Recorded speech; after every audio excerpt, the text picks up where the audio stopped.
Well, Wednesday night's win over Ohio State was kind of the epitome of a good news, bad news situation for Nebraska. Obviously, we'll start with the good news. Obviously, getting a much needed home win in that situation was critical for Nebraska to keep alive whatever's remaining of its postseason hopes. And for them to have any chance at playing beyond the Big Ten tournament, winning games like that is imperative. Ohio State came in riding a 4-game losing streak. They'd been struggling offensively, and while it took every bit of Nebraska's efforts to get it done, they found a way to do it. And that's a important step for a team that was already dealing with losing one of their top players, and we'll get to that later. But they had everybody step up in that game. It was an all hands on deck approach to where every Husker that saw the floor in that game produced in some capacity. And I think that's got to be the key for this team going forward, especially going on the road. So, now we'll go to the bad news. Like I said, injuries once again hit Nebraska hard. Juwan, the starting power forward transfer from Alabama, is out for the season with a shoulder injury he suffered against Illinois on January 10th. And there was a sliver of hope that he might be able to return at some point by the end of the season, maybe for the Big Ten tournament, but that has officially been ruled out. He's got a 5 to 6 month recovery time frame. He's going to have surgery at some point next week. So his 2022-23 season is officially over, and now Nebraska has to figure out how they're going to replace that. Now, his production is one thing, and it's important. He's averaged 9.5 points per game. He was the second leading rebounder, one of the best offensive rebounders on the team, and he led the team in steals. So a lot to try to fill with his absence. But for me, just as important is the energy that Juwan brought to the floor every time he was out there. His willingness to crash the offensive glass, dive for loose balls, and block shots, and do all of those winning plays that are so often the difference between winning and losing in the Big Ten Conference.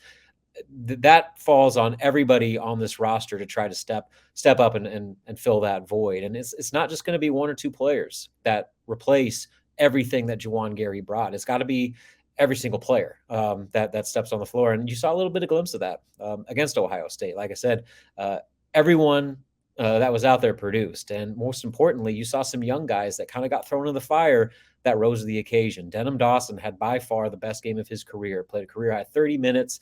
He scored, he rebounded, he played excellent defense.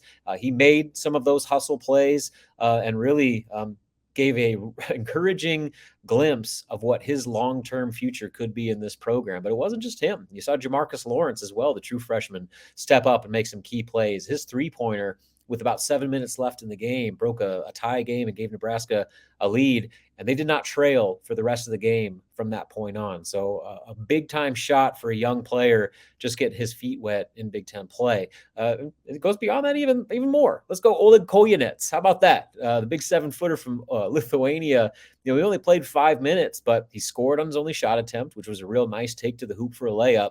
But overall, Nebraska was +6 in his 5 minutes on the floor. That was the best plus minus on the team for that game. So it was a short time on the floor for Oleg, but a very productive 5 minutes there. So that's the formula for Nebraska going forward. You need everybody. Derek Walker's got to be Derek Walker, Sam Griesel, Emmanuel Bandamel. They have to do what they normally do, but it comes down to everyone else elevating their game like they did at the most crucial moments against Ohio State for them to try to keep this thing going and keep their postseason hopes alive. And maybe to end this thing, we'll end it with one more sliver of positivity here to where, like I said, you had all those young guys rise to the occasion. But I thought that defensively, Nebraska played excellent basketball. And again, that's the formula that they have to play. But the other side to that is you saw them shake up their starting five, where Keisei Tominaga got the start over CJ Wilcher, which started the first 18 games of the season. According to Fred Hoiberg, he and CJ met before the game and had lunch together and kind of mutually agreed to put CJ coming off the bench as that sixth man, which what he did all last season. And the back half of last year, he actually had some success, shot better than 40%, over the last half of the year. So I think what they're hoping is to try to get a spark out of CJ to where he's finding that shooting form again, and maybe starting games it's a little bit too much pressure for him right now. The fact that he was willingly accepted being taken out of the starting five, I think kind of shows that he understands, maybe this is in his best interest as well. And then for Nebraska, Keisei Tominaga is their best three-point shooter right now. He's their best free throw shooter right now. And while he's got his limitations defensively and with rebounding, just because of his size, they need all the offense they can get. And so having him on the floor and maybe a more high-profile role could be a good thing to just help the overall productivity of Nebraska's offense. So we'll see where that goes. I think it's something they're going to stick with going forward. And we'll see if it, one, gives Nebraska's offense a little bit more punch with Keisei getting a bigger role, and then also get CJ Wilcher going, because those two guys are going to be critical for Nebraska's chances at a postseason berth, just because, again, the offensive struggles have been well documented, and those two guys are their best three-point shooters. If they can both get on the same page and start hitting shots, that changes everything for Nebraska's offense.